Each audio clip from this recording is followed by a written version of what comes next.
Bom, agora veremos como desenvolver, modelar e otimizar modelos usando a linguagem de modelagem GANs. Inicialmente vamos trabalhar com o modelo estacionário, que é o modelo mais básico de programação linear. Esse é um problema muito simples, o giapeto. Aqui nós temos o enunciado do modelo.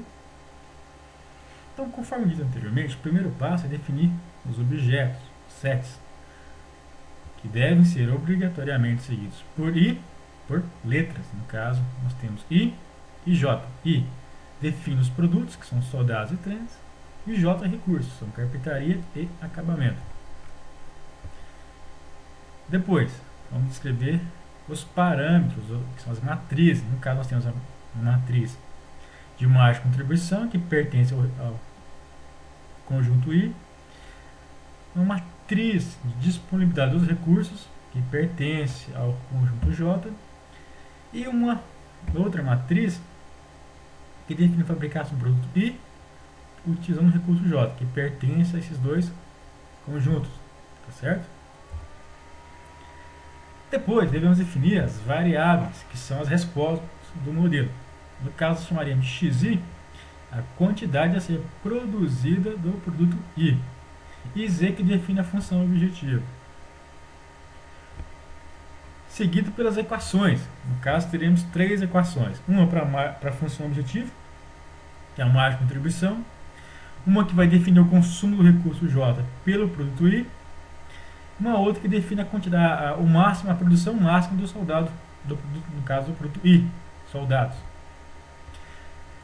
Aqui nós temos a forma algorítmica do modelo, onde nós temos aqui maximizar a margem de contribuição, sujeito a algumas restrições, tá certo? Conforme comentado anteriormente, as aspas e as vírgulas são indexadores de índices. De uma forma mais amigável, temos o modelo aqui por extenso, 3x1 mais 2x2, e tem o mesmo significado dessa forma algorítmica. Aqui nós temos alguma vantagem da linguagem.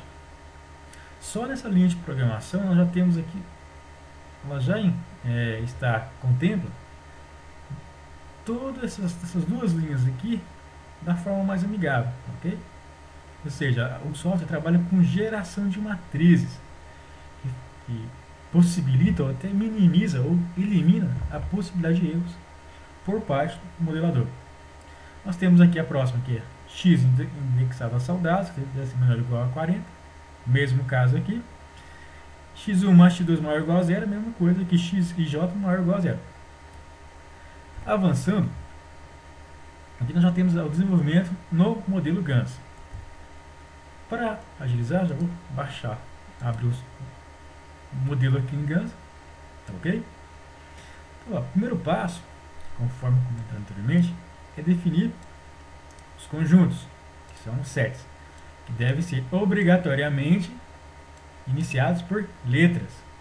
Nós temos, falando sobre o GANs, lembrando que o GANs é um software que trabalha com a linguagem C++ mais banco de dados, o que é um grande ganho, pois durante a análise de dados, o que você escreveu aqui aparecerá no final.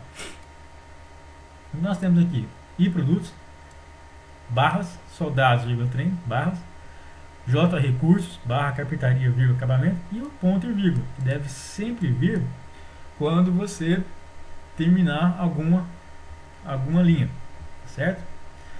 Aqui nós vamos trabalhar com option decimal, ou seja, apenas com duas casas após a vírgula, certo? Feito isso, nós temos os parâmetros. Nós temos aqui o parâmetro de margem de contribuição dos produtos, soldados, vale 3 e trem 2.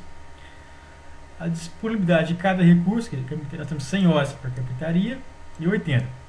Quando trabalhamos com parâmetros, essa é a ordem que você descreve. Por exemplo, a matriz A, que pertence ao conjunto J, escreve o que é o significado, seguido por barra, carpintaria 100, acabamento 80, fecha a barra, ponto vírgula, porque você vai iniciar uma outra matriz. E quando você trabalha com tabelas ou com tables, o primeiro índice que aparecer aqui vai vir nessa ordem aqui, soldados e trem. E o último vai vir nessa ordem aqui, na ordem superior. Tá certo? Depois vamos definir o comando variáveis. São variáveis, que são as respostas do modelo. No caso nós temos xi, que define a equação, no caso aqui, que vai definir a produção. Vamos ver aqui, a produção ótima dos produtos, ok? E Z, que define os valores ótimos. O Z define a margem de contribuição total. Pode-se usar acentuação ou não, fica a critério do modelador, ok? E mesmo aí no campo variáveis, você deve descrever a restrição de não negatividade. Basta escrever que a variável x deve ser positiva, tá certo? E por fim vamos definir as equações. Nós temos três: de margem de contribuição, uma de consumo e uma de mínimos soldados. Perceba que a mesma forma que descrevemos na linguagem algorítmica, é a mesma forma que vamos escrever no software, usando a linguagem GANS. Ou seja, somatório de I, vírgula, MCI, vai buscar aquela matriz MCI, vezes XI. Onde vem essa MCI? Vem daqui, ó. Certo? E o XI é uma variável de decisão. Depois nós temos aqui uma restrição de recursos, somatório de I vezes RJ, vai buscar aquela matriz RJ, essa matriz aqui, ok? Multiplicado pela produção de soldados. Tem que ser igual a J. Sempre trabalhar com parênteses, ok? Sempre. Uma outra aqui é uma outra restrição, a última, que define a máxima produção de soldados. No caso, vamos trabalhar com um indexador. No caso, ou pode ser aspas ou essa pontuação aqui, que define que o produto soldado deve ser menor ou igual a 40. Na parte final do modelo nós temos model, você escreve model, que é a função, G-aperto, que é o problema, barra AL, ou seja, todas as equações acima. Sobre G-aperto, usem LP. Por que LP? Porque é um problema de programação linear, linear programming, maximizando Z, que é a função. E o display, conforme anteriormente, o L significa o primal e o M o dual, tá certo? Clicando em F9, ouvindo aqui, você já roda o modelo.